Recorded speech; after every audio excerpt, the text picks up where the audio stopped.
요한복음 1장 1절에서 18절 말씀.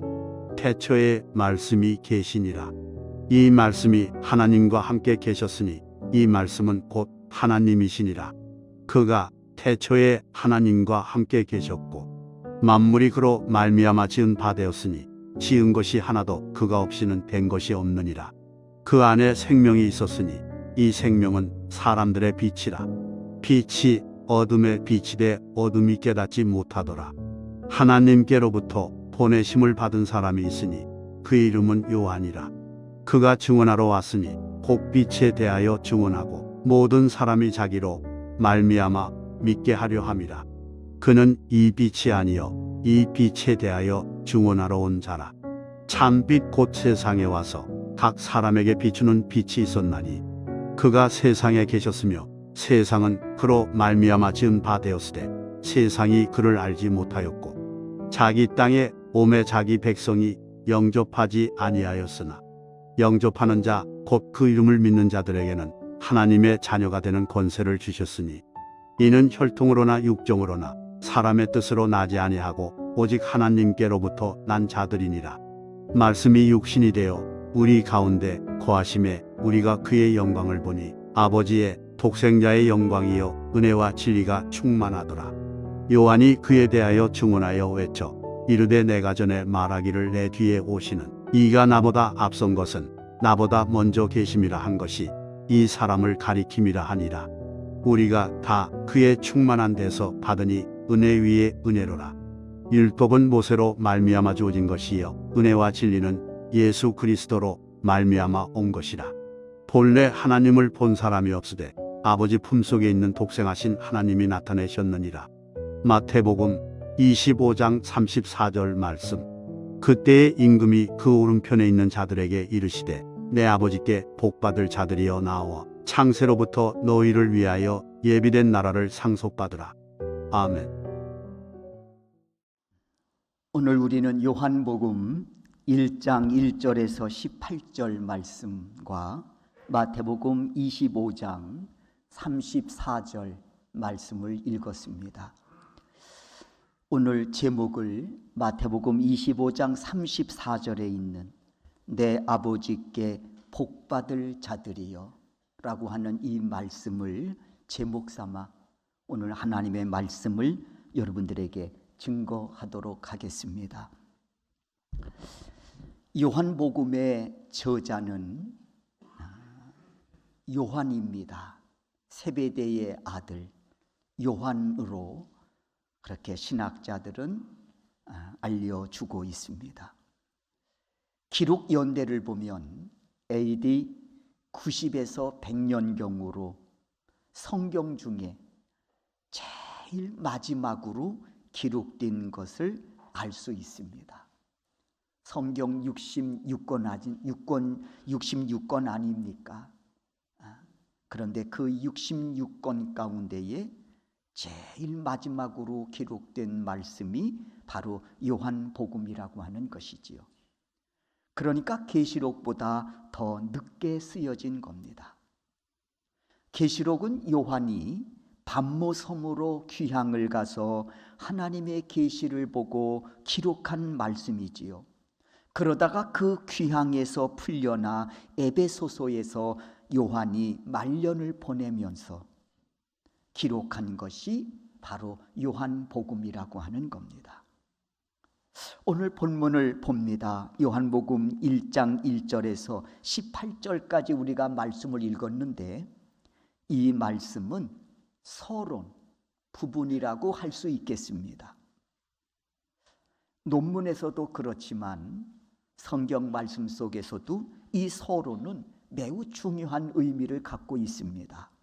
왜냐하면 앞으로 이 말씀이 어떻게 쓰여질 것인가에 관하여 알려주고 있는 부분이기 때문에 그렇습니다. 그리고 우리가 요한복음 21장이 이제 마지막 장인데 그 바로 앞장 20장 31절에서는 이 요한복음을 기록한 목적에 대해서 말씀하고 있습니다. 요한복음 20장 31절이지요. 오직 이것을 기록함은, 이 요한복음을 기록함은 이라고 하는 것이죠. 너희로 예수께서 하나님의 아들 그리스도이심을 믿게 하려 함이요, 또 너희로 믿고 그 이름을 힘입어 생명을 얻게 하려 함이니라 하고 말씀하고 있습니다. 여기서 말하는 생명은 물론 영원한 생명을 말씀하고 있는 것입니다. 그렇습니다.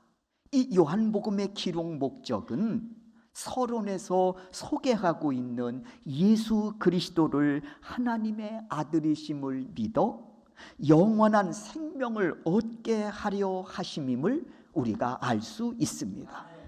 이것이 요한복음을 기록하게 하신 목적이라고 하는 것이지요. 이에 오늘 본문에서 우리는 특별히 주목할 구절이 있습니다. 3절과 4절과 18절의 말씀입니다. 3절을 보면 하나님은 어떤 하나님이시냐? 이 질문에 정확한 답을 주고 있습니다. 하나님은 우주 만물을 말씀으로 창조하신 창조주이시다 하고 말씀합니다. 그리고 4절에서는 우리가 믿는 하나님은 생명이시다 하고 말씀합니다. 그 생명이신 하나님께서 말씀으로 우주 만물을 창조하셨다고 하는 것이지요. 그렇습니다, 여러분. 하나님은 우주 만물을 말씀으로 창조하신 창조주이시며, 우리가 죄악의 어둠 속에서 방황할 때 생명의 빛이 되시어 우리를 구원하신 구원의 하나님이십니다. 그리고 14절에서 말씀합니다. 하나님은 말씀이 육신이 되어 우리 가운데 거하신 예수 그리스도시라고 말입니다. 1장 14절이지요. 말씀이 육신이 되어 우리 가운데 거하심에 우리가 그의 영광을 보니 아버지의 독생자의 영광이요 은혜와 진리가 충만하더라 말씀합니다. 그리고 18절에서 다시 한번 말씀합니다. 본래 하나님을 본 사람이 없으되 아버지 품속에 있는 독생하신 하나님이 나타내셨느니라. 독생하신 하나님이 나타내셨느니라. 그 하나님이 바로 창조자 되시고, 그 하나님이 생명이 되시고, 그 하나님이 말씀이 육신이 되어 우리 가운데 거하신 예수 그리스도시라고 하는 것입니다. 그리고 그 예수 그리스도를 영접하는 자마다 약속하신 은혜가 있음을 12절을 통해서 우리에게 알려주고 계십니다. 예수 그리스도를 영접한 자마다 약속하신 은혜. 12절입니다. 우리 다 같이 한번 이 12절 말씀을 읽도록 하겠습니다. 읽습니다. 영접하는 자, 곧 그 이름을 믿는 자들에게는 하나님의 자녀가 되는 권세를 주셨으니. 그렇습니다. 예수 그리스도를 믿어 영접하는 자마다 하나님의 자녀 되는 권세를 주셨다고 말씀합니다. 하나님의 자녀 되게 하신다. 이는 여러분 하나님과 나와의 관계성을 말씀하고 있는 것입니다. 하나님과 나와의 관계성. 그분은 나의 아버지가 되시고 나는 그의 자녀라고 하는 것이지요. 여러분, 이렇게 성경 말씀을 읽다 보면 하나님과 나와의 관계성에 대해서 말씀하신 곳이 참 여러 곳이 있습니다. 특별히 요한복음에서 말입니다. 오늘 본문 말씀에서도요, 하나님과 나와의 관계를 아버지와 아들의 관계로 설명하고 계십니다. 뿐만 아니라 마태복음 25장에서도 열 처녀의 비유에서 예수님은 신랑으로, 우리를 신부로 이렇게 관계성을 가지고 설명하고 있습니다.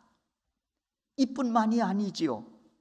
요한복음 10장에서 예수님을 선한 목자로, 나는 양으로, 그리고 요한복음 15장에서는 예수님을 참 포도나무로, 그리고 나는 가지로, 그 관계성을 설명하고 있습니다.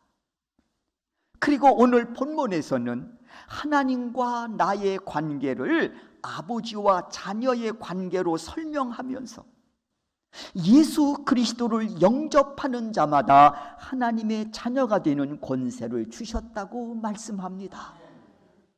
그렇다면 우리가 하나님의 자녀된 권세는 어떤 권세일까?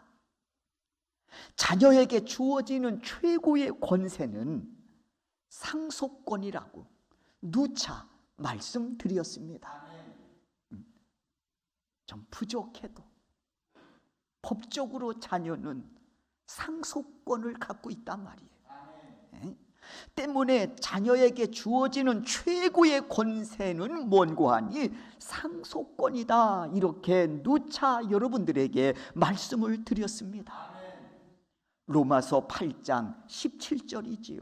한번 이 말씀을 읽도록 하겠습니다. 다 같이 이 말씀을 읽습니다. 자녀이면 또한 상속자 곧 하나님의 상속자요 그리스도와 함께한 상속자니 우리가 그와 함께 영광을 받기 위하여 고난도 함께 받아야 할 것이니라 그랬습니다. 계시록 21장 7절에서도 말씀합니다. 여러분 이 말씀도 함께 읽겠습니다. 읽습니다. 이기는 자는 이것들을 상속으로 받으리라. 나는 그의 하나님이 되고 그는 내 아들이 되리라. 이기는 자는 이것들을, 이게 뭘까요? 상속으로 받을 것을 말씀합니다. 즉 하나님의 나라지요, 천국입니다. 이것을 상속받으리라 하면서 나는 그의 하나님이 되고 그는 내 아들이 되리라. 그가 누굽니까? 예수 그리스도를 영접하여 하나님의 자녀된 권세로 살아가는 사람들을 가리키고 있는 것입니다. 그렇습니다, 여러분. 자녀에게 주어지는 최고의 권세는 이렇게 상속권입니다. 이에 예수님께서도 마태복음 25장 34절, 우리가 두 번째 읽은 본문의 말씀이지요. 마태복음 25장 34절을 통해서 상속자를 향해 이렇게 말씀하십니다. 그때에 임금이 그 오른편에 있는 자들에게 이르시되 내 아버지께 복받을 자들이여, 나와 창세로부터 너희를 위하여 예배된 나라를 상속받으라. 아멘입니다.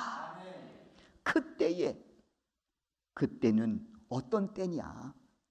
주님 다시 오마 약속하신 그날이기도 하고, 또 그때는 우리가 언젠가 우리 삶을 결산하고 주 앞에 서는 그날을 가리키기도 합니다. 임금은 누굴까요? 예수 그리스도를 가리키는 것이죠. 오른편에 있다고 말씀합니다. 오른편에 있다고 하는 것은 믿음을 지키고 사명을 감당한 사람들을 가리키고 있는 것입니다. 이들을 위하여 예비된 나라가 있습니다. 그러면서 이 예비된 나라를 상속받으라고 예수님께서 마태복음 25장 34절을 통해서 말씀하고 있습니다. 그러면서 예수님은 이 상속자들을 향해서 말씀하시지요. 내 아버지께 복받을 자들이요. 여러분, 이유는 분명하지요. 예수 그리스도와 함께함으로 하나님의 나라를 상속받게 될 상속자가 되었기 때문에 복받은 자라고 말씀하고 있는 것입니다. 그래서 로마서 8장 17절에서 이와 같이 말씀하십니다. 그리스도와 함께한 상속자니. 아멘이시지요? 아멘입니다. 사랑하는 성도 여러분, 우리는 누가 뭐라 해도 그리스도와 함께한 상속자로 오늘을 살아가는 믿음의 사람들입니다. 그래서 영생의 소망을 품고 오늘을 살아가는 하나님의 거룩한 자녀요 그리스도인이 된 것입니다. 여러분, 이 은혜를 놓치지 않기를 주의 이름으로 축원합니다. 또 하나 복받을 자라고 하시는 이유가 있지요. 그리스도와 함께 영광을 받기 위하여 고난도 함께 받아야 할 사람들이기 때문입니다. 로마서 8장 17절이지요. 우리가 다 같이 한번 우리가 이 말씀도 읽도록 하겠습니다. 읽습니다. 우리가 그와 함께 영광을 받기 위하여 고난도 함께 받아야 할 것이니라. 복받을 자들이요, 예수께서 말씀하신 이유는 하늘나라를 상속받을 상속자이기 때문에 그렇고, 또 하나는 그리스도와 영광을 받기 위하여 고난도 함께 받아야 할 사람들이기 때문에 예수님 말씀하십니다. 복받을 자들이요 라고 말입니다.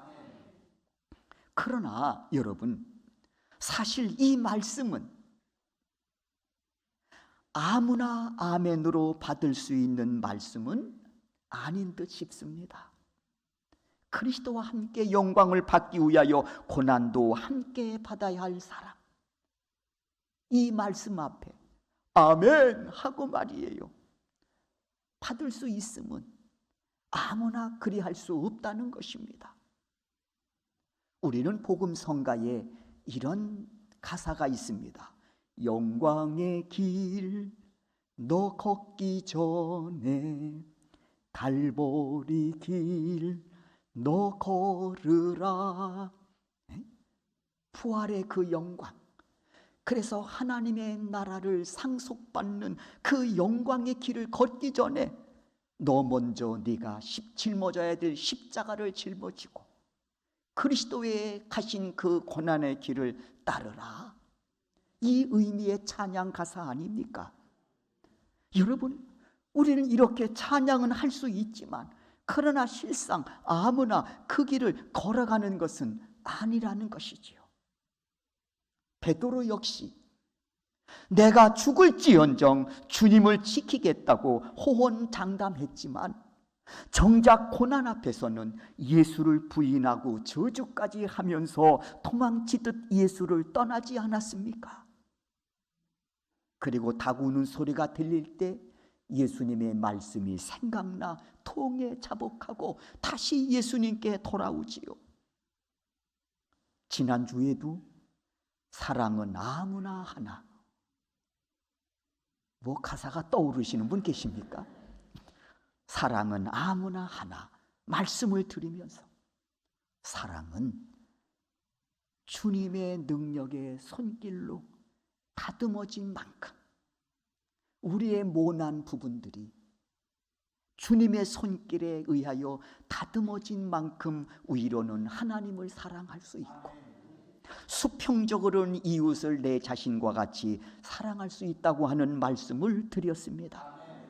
그리고 오늘 우리가 그와 함께 영광을 받기 위하여 고난도 함께 받아야 할 것이라고 하는 이 말씀 역시 아무나 그 고난에 동참할 수 있는 것은 아니라는 것입니다. 그러나 여러분, 생각해 보십시오. 그리스도와 함께 영광을 받기 위하여 기꺼이 고난에 동참했던 믿음의 선진들을 보십시오. 그들이 고난에 동참했다가 망했습니까? 포고를 받았습니까? 예? 스데반은 돌에 맞아 죽음에 이르는 고난의 길을 택했지요. 그래서 그 인생이 망했습니까? 아니면 오히려 그 죽음이 그를 복되게 했습니까?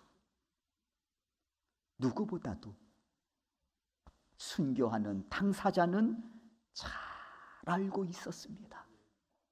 이 길이 얼마나 영광스러운 길이며 이 길이 내 아버지께 복받는 인생들만이 가는 길인지를 스데반은 알았습니다. 그러니 순교를 하면서도 그의 얼굴은 천사처럼 환하게 빛을 발할 수 있었던 것입니다.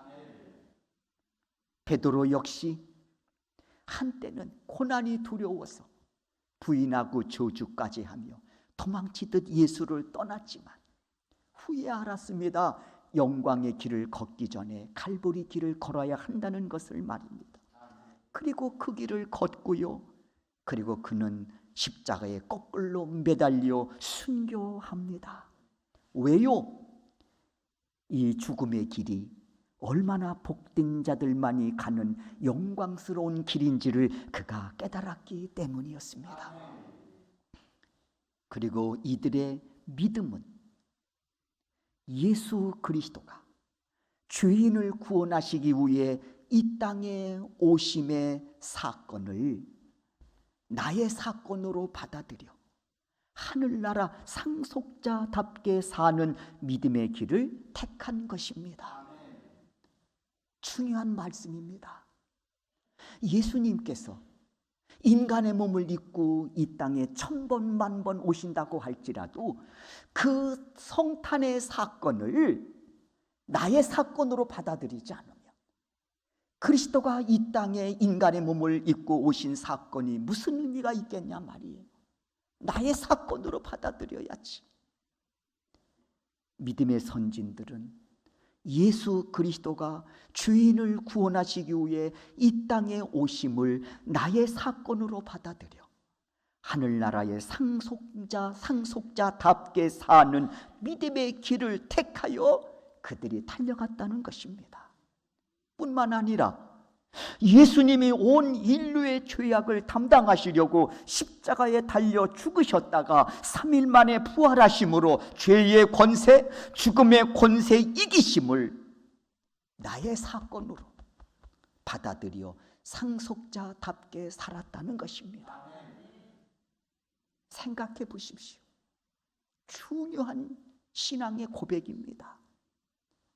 예수님이 나의 죄를 대속하시기 위해 십자가에 달려 죽으셨다 할지라도 그 사건을 나의 사건으로 받아들이지 않으면 그 십자가 사건이 나와 무슨 상관이 있냐 말이에요.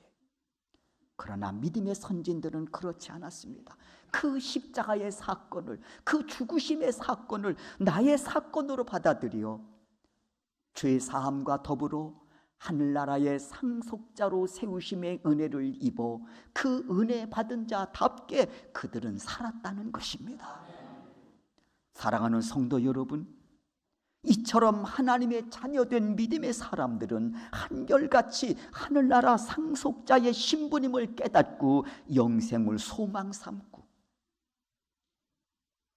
그 믿음에 걸맞는 삶을 살아갔습니다.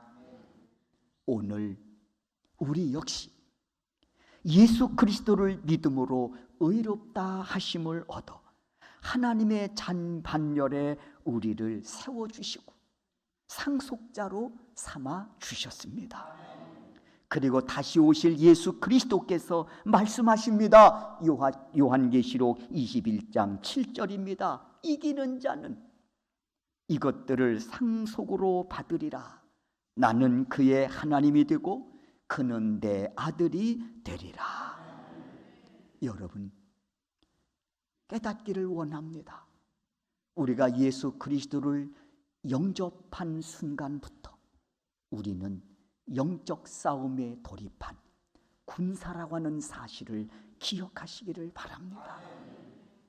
군사가 되려면 젖병이나 빨고 있는 어린아이 신앙인으로 군사의 그 직임을 감당할 수 없다는 거 아시지요? 때문에 우리는 믿음의 성장과 진보를 이루어야 됩니다. 왜요? 그래야 십자가 군병되어 이기는 자가 될 수 있기 때문임을 믿습니다. 그리고 예수님 요한계시록 21장 7절을 통해서 말씀하십니다. 이기는 자는 이것들을 상속으로 받으리라. 나는 그의 하나님이 되고 그는 내 아들이 되리라. 오늘도 이 은혜 가운데에 거하시는 우리 소명교회 성도 여러분들이 되시기를 주의 이름으로 축원합니다. 주의 종이 소망합니다. 여러분 모두가 상속자답게 오늘을 살아가며 내일을 준비하는 그런 슬기로운 다섯 처녀와 같이, 그리고 착하고 충성스러운 종처럼 다시 오실 예수 그리스도로 소망 삼고 그날을 준비하며 오늘을 살아가는 하나님의 자녀들이 되시기를 주의 이름으로 축원합니다.